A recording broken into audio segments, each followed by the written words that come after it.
জানো তো, আজকে রান্না করতে করতে যখন দেখছিলাম আমাদের মাঠে খুঁটি পুজো হচ্ছে, তো খুব মজা হচ্ছিল যে এবার আর কটা দিন বাকি পুজো আসতে। আর আমাদের পুজোতে কিন্তু মেলাও বসে। তো ছোটোবেলায় সেই দিনগুলোর কথা খুব মনে পড়ে যাচ্ছিল। সো হ্যালো এভরিওয়ান, কেমন আছো তোমরা সবাই? আশা করছি সবাই ভালো আছো। আমি সুজাতা, আর সুজাতাস ব্লগে তোমাদের সবাইকে ওয়েলকাম। তো চলো আজকের দিনটা শুরু করা যাক। আজকের দিনটা যেন অন্যরকম, একটু অন্যরকম। আমাদের প্রতিদিনের জীবনে আসলে খুব সাধারণ। সকালবেলা ঘুম থেকে ওঠা, সংসারে কাজ করা, রান্নাবান্না, ঘর গোছানো, পরিবারের সবাইকে দেখাশোনা, এই নিয়ে দিনের বেশিরভাগ সময়টা কেটে যায়। কিন্তু এই সাধারণ জীবনের মধ্যেই কিন্তু হঠাৎ হঠাৎ এমন এমন মুহূর্ত আসে যেগুলোকে মনের মধ্যে অনেক আনন্দ দেয়। আজ আপনাদের সঙ্গে সেই রকমই একটা দিনের গল্প শেয়ার করব। কিছুদিন আগে আমাদের গ্রামের দিকে একটা মেলা বসেছিল। গ্রামের মেলা মানেই আমার কাছে একটা আলাদাই অনুভূতি। ছোটোবেলায় যখন মেলায় যেতাম না, তখন এত কিছু কিন্তু বুঝতাম না। শুধু মনে হতো মেলা মানেই অনেক মানুষ, রঙিন দোকান, খেলনা, খাবারের গন্ধ আর অনেক আনন্দ। ছোটোবেলায় মেলায় যাওয়ার জন্য কত অপেক্ষা করতাম। মা কখন নিয়ে যাবে, বাবা কখন আবার সময় পাবে, সেই অপেক্ষায় থাকতাম। নতুন জামা পরতাম, সুন্দর করে চুলটা বাঁধতাম, আর মনে হতো আজ যেন পৃথিবীর সমস্ত আনন্দ পেয়ে গেছি। মেলায় রাস্তা দিয়ে যখন হাঁটতাম, হাঁটতে হাঁটতে চারপাশে কত রকমের জিনিস দেখতাম। কোথাও জিলিপি ভাজা হচ্ছে, কোথাও পাঁপড়, কোথাও চপ, আবার কোথাও বা খেলনার দোকান। গরম গরম তেলে কিছু ভাজার সে গন্ধটা যেন এখনও আমার ছোটোবেলার কথা মনে করিয়ে দেয়। আর একটা জিনিস ছিল, মেলায় গিয়ে পরিচিত মানুষদের সঙ্গে দেখা হওয়া। একজনকে দেখে আরেকজন দাঁড়িয়ে যাচ্ছে, তারপর গল্প শুরু। কেমন আছো, কোথায় ছিলে এতদিন, বাড়িতে সবাই কেমন আছে, সবাই ভালো তো? এই ছোট্ট ছোট্ট কথাগুলোই যেন মেলার আনন্দটা আরও বাড়িয়ে দিত। আজ এত বড় হয়ে গিয়েও সেই অনুভূতিটা একটুও কিন্তু বদলায়নি, বরং এখন মনে হয় ছোটোবেলার আমরা কত আনন্দ খুঁজতাম বড় বড় জিনিসের মধ্যে।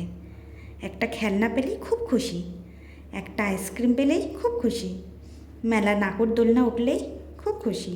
আর এখন এখন একটা শান্ত বিকেল, পরিবারের সঙ্গে ছোট্ট ভালো কথা, নিজের হাতে রান্না করা খাবার, কিংবা অনেক দিন পরে পরিচিত কারোর সঙ্গে দেখা, এই ছোট্ট ছোট্ট ব্যাপারে মনে হচ্ছিল মনটাকে রান্নাঘরটাও আসলে আমার জীবনের একটা বড় অংশ।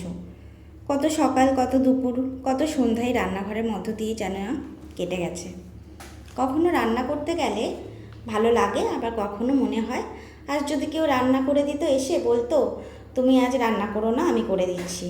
কিন্তু সংসার তো আর থেমে থাকে না, তাই মন ভালো থাকুক বা না থাকুক, মন খারাপ থাকুক বা যেমনই থাকুক না কেন, রান্নাঘরে তো ঢুকতেই হয়। তবে একটা কথা সত্যি, নিজের হাতে রান্না করে পরিবারের সবাইকে খাওয়াতে কিন্তু এর মধ্যে কিন্তু একটা আলাদাই আনন্দ আছে, তাই না বলো? আজ যখন গরম তেলে রান্নাটা ভাজছিলাম, তখন সেই মেলার কথাই বারবার মনে পড়ছিল। মেলার গরম গরম খাবারের গন্ধ আর আমার রান্নাঘরের গন্ধ, দুটোই যেন একসঙ্গে মিলেমিশে যাচ্ছিল।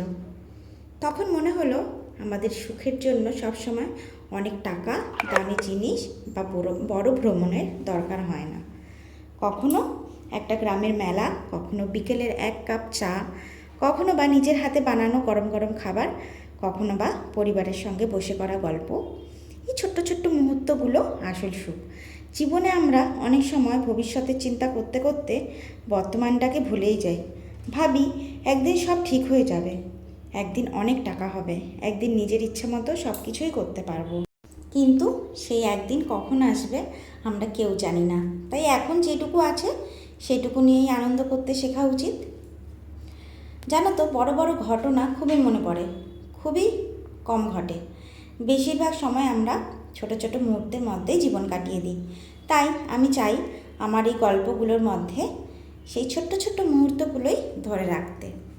আজকের মেলার গল্প, আজকের রান্না, আজকের হাসি, সব কিছু যাতে অনেক বছর পর যখন ভিডিওগুলো দেখলে যেন মনে হয় এই দিন তো একদিন আমার জীবনের একটা অংশ ছিল।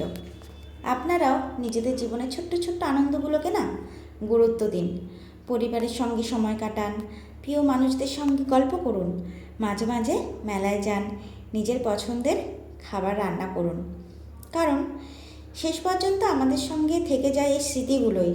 আর আজকের এই স্মৃতি ব্লগের মধ্যে রেখে দিলাম। হয়তো একদিন আবার এই ভিডিওটা খুলে দেখব আর মনে মনে বলবো, এভাবেই প্রতিদিনের সাধারণ জীবনের মধ্য থেকে ছোট সুখ খুঁজে নিয়ে আমাদের পথ চলা। আপনারা আমার সঙ্গে থাকবেন আর আমার এই ছোট্ট সংসার, রান্নাবান্না, ঘোরাঘুরি আর প্রতিদিনের গল্পগুলো দেখবেন। এইটুকুই আমার কাছে আপনাদের কাছে অনেক বড় পাওয়া। আজকের গল্প এখানেই শেষ করছি। আবার নতুন কোনো দিন, নতুন কোনো রান্নাবান্না, নতুন কোনো গল্প নিয়ে আপনাদের সঙ্গে দেখা হবে। সবাই অনেক ভালো থাকবেন, সুস্থ থাকবেন এবং জীবনের ছোট্ট ছোট্ট মুহূর্তগুলো মন দিয়ে উপভোগ করবেন। তো আজকের মতো আসি, তাহলে সবাইকে টাটা।